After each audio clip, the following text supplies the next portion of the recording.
আসসালামু আলাইকুম, সবাই কেমন আছেন? আশা করি সবাই ভালো আছেন। আমি আল্লাহর রহমতে ভালো আছি। তো আপনাদের মাঝে আরেকটা নতুন ভিডিও নিয়ে চলে আসলাম আমি। তো আজকে আমি সকাল থেকে লাইভটা শুরু করছি। সকাল বলতে সকালে বাজার থেকে আমি কি কি নিয়ে আসছি সেটা আপনাদের সাথে শেয়ার করতেছিলাম একটু। তো এক মাসে যাবতীয় যা লাগে সব কিছু তো আর একদিনে বাজার করা যায় না, তো অল্প কিছু আমি নিয়ে আসছিলাম। তো প্রথম আপনাদেরকে আমি দেখাচ্ছিলাম পেঁপে নিয়ে আসছিলাম। এই যে কফি, অনেকদিন যাবত আমার মেয়ে বলতেছিল একটু কফি খাবো। তারপর বাজারে গিয়ে সে দেখতে পাইছে যে পেঁপে, পাকা পেঁপে, তো বলতেছে আম্মু পেঁপে খাবো। তো পেঁপে নিয়ে দিলাম। আর এখানে আমি এই যে গমের আটা নিয়েছিলাম, আমি এগুলো প্যাকেট আটা নিয়েছিলাম। তো গম কিনে ভেঙে নেব হয় না, তো আনতে দিলে আনতেও পারে না ঠিকভাবে।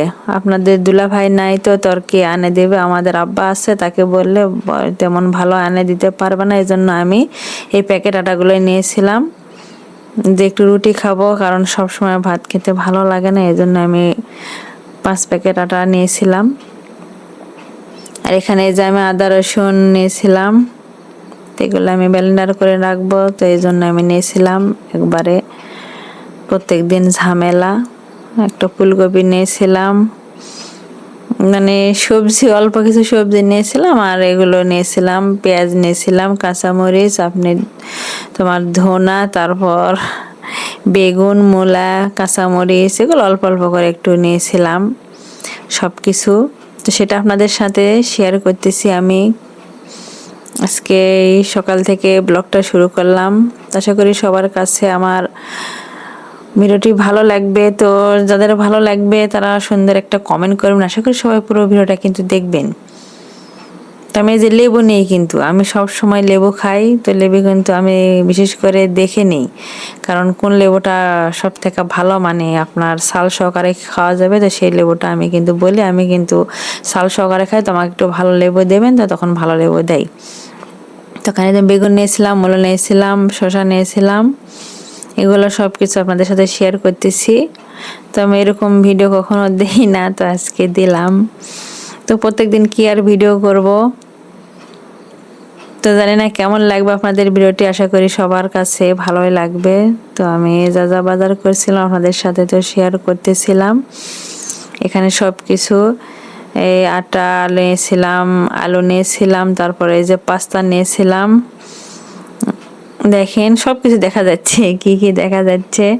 আদা রসুন, পেঁপে, ফুলকপি, শসা, বেগুন, মূলা, সিম নিয়েছিলাম, কাঁচামরিচ নিয়েছিলাম, পেঁয়াজ নিয়েছিলাম, কপি নিয়েছিলাম। তো সব কিছু আমাদের সাথে শেয়ার করছি। আর একটা জিনিস নিয়েছিলাম কি, এগুলো তো কাঁচা, তো এগুলো তো আর মাসিক যাবে না, 1 সপ্তাহের জন্য। আর এই যে যেগুলো আছে এগুলো হয়তো আটা যেটা নিয়েছি এটা 1 মাস পার হয়ে যাবে, সমস্যা নেই। এগুলো বেশি নিয়েছিলাম একটু।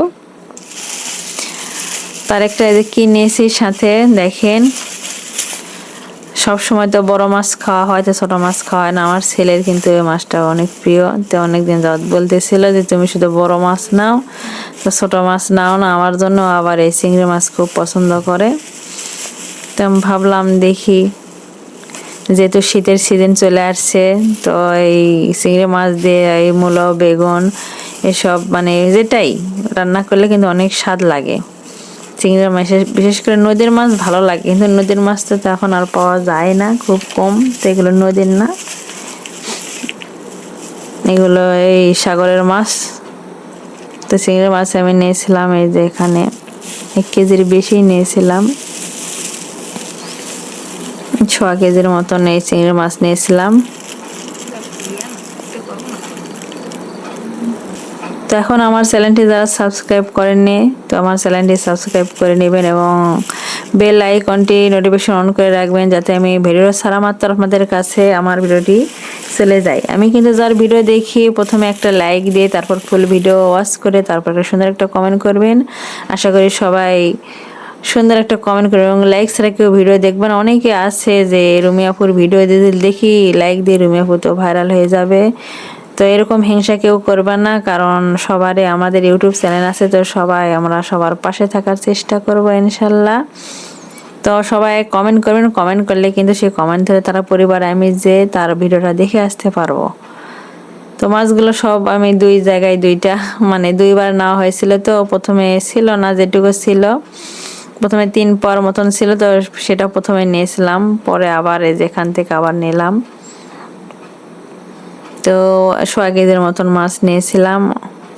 আর এই যে পেঁপেটা যেটা নিয়েছিলাম, তো আমার মেয়েকে বললাম তুমি খাবে, তো এখনই কেটে নাও, এটা আমরা সবাই মিলে একটু খাই।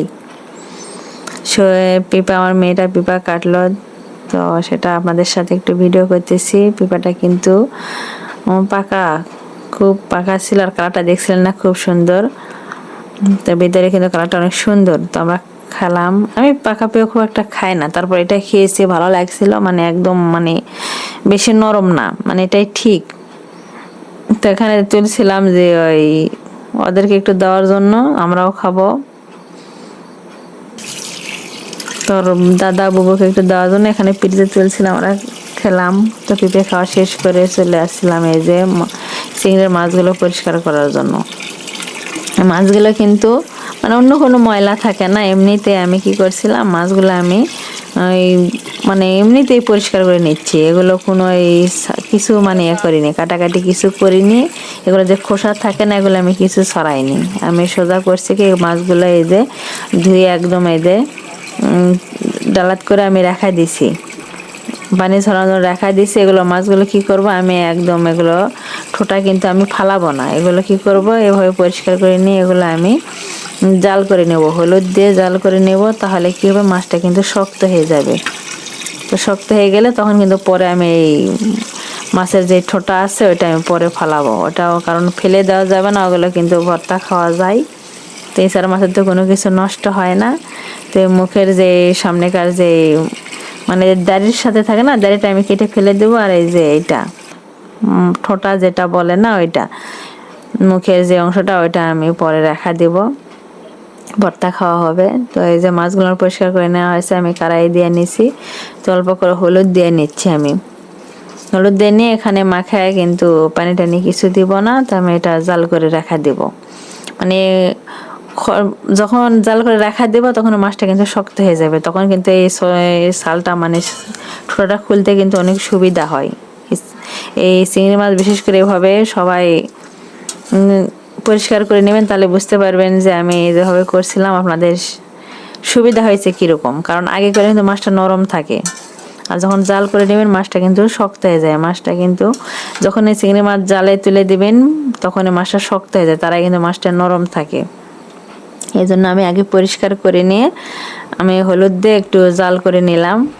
তো দেখেন একবার আমি উল্টে দেওয়ার পরে কালারটা কত সুন্দর চলে আসছে, এই দেখেন এখন আরও কত সুন্দর লাগতেছে। এই চিংড়ি মাছ বিশেষ করে হলুদ ছাড়াও কিন্তু এরকম কালার আসে। আমি অল্প একটু হলুদ দিয়েছি, কারণ হলুদ না দিলে একটু ফেস্টা ফেস্টা ভাব কীরকম লাগবে দেখতে, অল্প করে হলুদ দিয়েছি কালারটা সুন্দর আসার জন্য, কারণ আর তো আমি হলুদ দিব না মাছে। এই যে আমার মাছটা কিন্তু দেখেন আমি ঢেকে রাখছিলাম কিছুক্ষণ, মানে কালারটা আসার জন্য, তো খুব সুন্দর কালার আসছে। এখন আমি হয়ে গেছে মাছটা, কিন্তু আমি নেমে রাখবো। আর এখানে এই যে আমি দুধ নিয়েছি, তো এই যে কফি নিয়েছিলাম না, তো কফিটা একটু খাবো সবাই মিলে। তো এই যে দুধ ছিল, তো সেটা আমি এখানে দিয়ে নিয়েছি। তো মাছটা হয়ে গেলে আমি দুধটা জাল করে এই দুধ দিয়ে আমরা কফি খাবো সবাই মিলে। তো মাছটা কিন্তু জাল করা হয়ে গেছে, আমি একটা ডালাতে ঢালা রাখছি জোরানোর জন্য। তো খুব গরম ধোয়া উঠতেছিল, আর এখানে আমি এই যে দুধ তুলে দিয়েছি, গরম করতেছি, জাল করতেছি। এগুলো আমরা কফি দিয়ে খাবো, এজন্য এর সাথে কোনো পানি অ্যাড করি, শুধু দুধ দিয়ে আমরা খাবো, এজন্য দুধ জাল দিয়ে নিচ্ছি। আর এই মাছগুলো যখন এই মানে গরমটা জড়িয়ে যাবে তখন মাছগুলো আমি কি করব, ঠোঁটাগুলো আমি ছাড়িয়ে তারপর আমি ফ্রিজে রেখে দেব। জাল করে রেখে দিলে হবে, এমনিতে রেখে দিলে অল্প করে পরে যখন রান্না করবেন অল্প অল্প করে জাল করে নেওয়া যাবে। এই ধোয়া উঠতেছে এখনো জোড়াইনি, অনেক সময় লাগবে। তো মাছটা জোড়াক, এই ফাঁকে আমি দেখেন আমি দেখাচ্ছিলাম আবার, দেখেন শক্ত হয়ে গেছে মাছটা কিন্তু। তো এই ফাঁকে এই যে কফি রেডি হয়ে গেছে, তো আমার মেয়ে কিন্তু বানিয়ে দিয়েছে কফিটা। তো আমি আর নূর মোহাম্মদ বসেছিলাম মাছটা জাল টাল করে নিয়ে। তো আমরা দুজন মিলে খাচ্ছিলাম, আমি আর নূর মোহাম্মদ। তো আমরা দুজন খাচ্ছিলাম আর গল্প করতেছিলাম। তো আজকের ভিডিওটা সবার কাছে কেমন লাগলো, আজকে ভিডিওটা বেশি আর বড় করতে চাই না, তো ওই পর্যন্তই। সবাই ভালো থাকবেন, সুস্থ থাকবেন, আর লাইক দিয়ে সবাই পুরো ভিডিওটা ওয়াচ করে দিবেন এবং সুন্দর একটা কমেন্ট করবেন। সবাই ভালো থাকবেন, আল্লাহ হাফেজ, আসসালামু আলাইকুম।